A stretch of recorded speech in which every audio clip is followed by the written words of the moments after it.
Hello everyone, কি অবস্থা সবার? আশা করি সবাই ভালো আছেন। আমি মোহাম্মদ ইয়াসিন হোসাইন, একজন ফ্রিল্যান্সার ফাইবারে গ্রাফিক ডিজাইনার হিসাবে দীর্ঘ 3 বছর যাবত কাজ করে আসছি। আমি এখন বর্তমানে লেভেল 2 সেলার হিসাবে আছি। তো আমি আজকে আরও একটি লোগো কপি করার চেষ্টা করব, যেটা হচ্ছে আমার প্র্যাকটিসের জন্য। তো সেই সাথে একটা ভিডিও করে রাখবো, যাতে আপনারাও আমার মতো এরকম প্র্যাকটিস করতে পারেন এবং আপনাদের লোগো এর স্কিল আপনারা আরও বাড়াতে পারেন। তো আমরা শুরু করি। তো আমরা প্রথমে এই লোগো এখানে আমি যে লোগোটা দেখাইছি এই লোগোটা কপি করব। তো চলেন আমরা শুরু করি।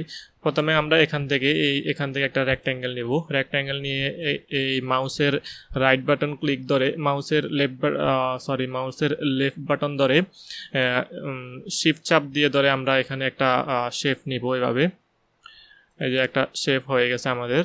শেপ নেওয়ার পরে আমরা একটু ঘুরাই নেব। এভাবে ঘুরাই নেওয়ার পরে আমরা এখান থেকে ডিরেক্ট সিলেকশন টুল দিয়ে আমরা এখান থেকে এই তিনটাকে একটু সিলেক্ট করব। এই যে এই তিনটাকে আমরা এভাবে সিলেক্ট করব। তিনটা কর্নারকে সিলেক্ট করার পরে আমরা এখান থেকে আসতে এভাবে করে দেব। এখান থেকে আসতে মাঝখান দিকে নিয়ে আসবো, তাহলে দেখেন আমাদের রাউন্ড হয়ে গেছে। দেখেন অনেকটা সিমিলার হয়ে গেছে ওই লোগোর মতো। এখন আমরা কি করতে পারি? আমরা আরেকটা এখন করতে পারি হচ্ছে আমরা এখানে একটা কপি করতে পারি এই লোগোয়ের। তো আমরা কিবোর্ড থেকে Ctrl+C Ctrl+F চাপ দিব, তাহলে আমাদের উপরে কপি হয়েছে উপরে আর কি, ফ্রন্টে কপি হয়েছে। তারপরে আমরা এখান থেকে শিফট অল্টার ধরে আমরা আস্তে করে এটাকে আরও নামাই দিব, বা আরও যদি অ্যাকুরেটভাবে করতে যাই তাহলে আমরা হয়তো এভাবে করতে পারি। এখান থেকে এই যে অবজেক্টে যাব, অবজেক্ট থেকে পাথে যাব, পাথ থেকে অফসেট পাথে যাব, এখান থেকে আমরা মাইনাসের দিকে যাব। এই যে মাইনাসের দিকে গেছি, দেখেন আমাদের কিন্তু অ্যাকুরেটভাবেই হয়ে যাচ্ছে। আমি -100তেই রাখি, 100তে রাখলাম। তারপরে আমরা এই দুইটাকে ক্লিক করব, এই দুইটাকে সিলেক্ট করব। সিলেক্ট করা অবস্থায় আমরা এখান থেকে শেপ বিল্ডার টুলস সিলেক্ট করে এখান থেকে আমরা অল্টার শেপে একটা ক্লিক করব। দেখেন এটা রিমুভ হয়ে যাবে। অল্টার শেপে এভাবে ক্লিক করব, দেখেন এটা রিমুভ হয়ে গেছে। এখন দেখেন আমাদের মোটামুটি কিন্তু ওই লোগোর মতো হয়ে গেছে। এখন আমরা এটাকে একটু রোটেট করে নেব, এই যে ঘুরাই নিছি। তারপরে আমরা এখানে আছে কিন্তু মাঝখান দিয়ে কাটা আছে, তো আমরা ওইটা দেওয়ার চেষ্টা করব। এই দেখেন আমরা এতটুকুই রাখি।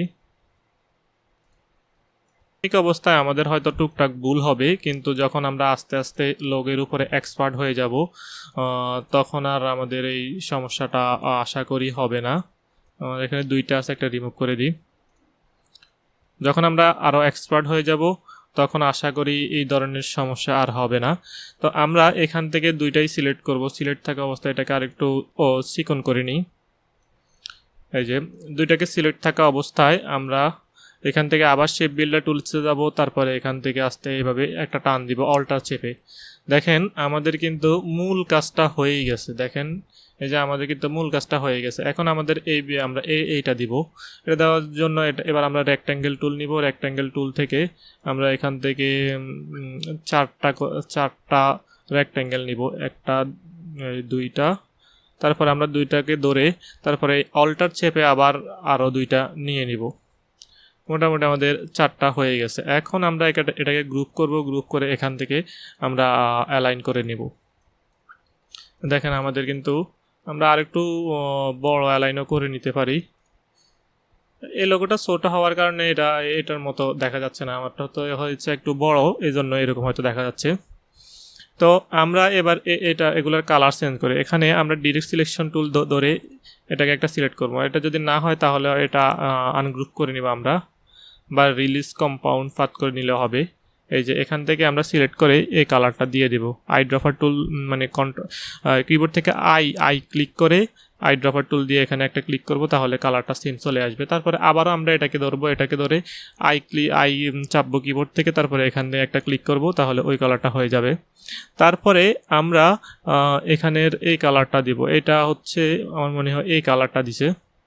মোটামুটি দেখেন আমাদের কিন্তু ওই লোগোর মতোই কাছাকাছি হয়ে গেছে, মানে পুরোপুরি না হলেও কিন্তু কাছাকাছি হয়েছে।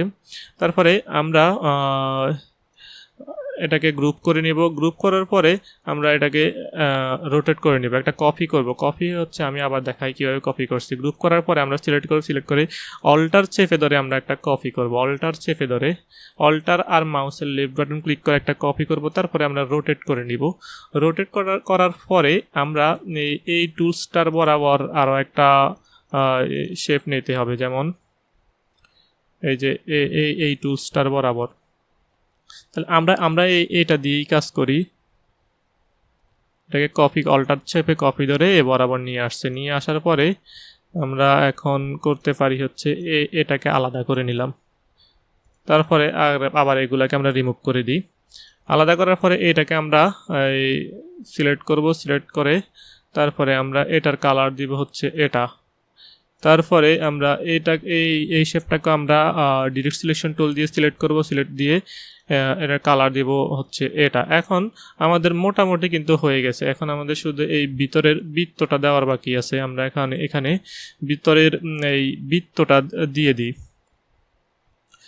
দেখেন বৃত্তটা হয়তো একটু বড় হয়েছে, আমাদের আর একটু ছোট করে দিলে হয়। এখন আমরা এই বৃত্ত ছাড়া গ্রুপ করে নিই, তারপরে এখানে বৃত্তটাকে আমরা অ্যালাইন করে নিই।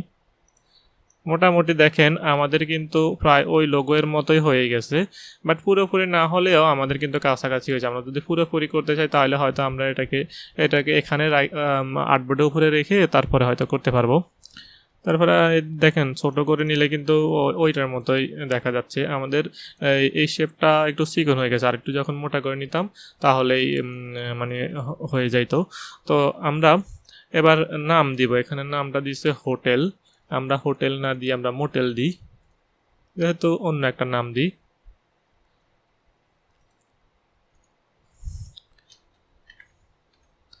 আমরা হোটেল নাম না দিয়ে অন্য একটা নাম দিলাম। এটাকে বড় করে নিব। বড় করার পরে আমরা আজকেও এটাকে আমরা রোবোটো ফন্ট দিয়েই করব, কারণ রোবোটো ফন্ট হচ্ছে অনেক সুন্দর একটা ফন্ট। এ দেখেন একদম মিলে যাচ্ছে ওটার সাথেই। আমরা আবার ফন্টটাকে আরেকটু ছোট করে নিব। ছোট করে নেওয়ার পরে আমরা এই কালারটা দিব। এখান থেকে এই কালারটা দিব। মোটামুটি দেখেন আমাদের কিন্তু আসলে প্রায় লোগোটা হয়ে গেছে।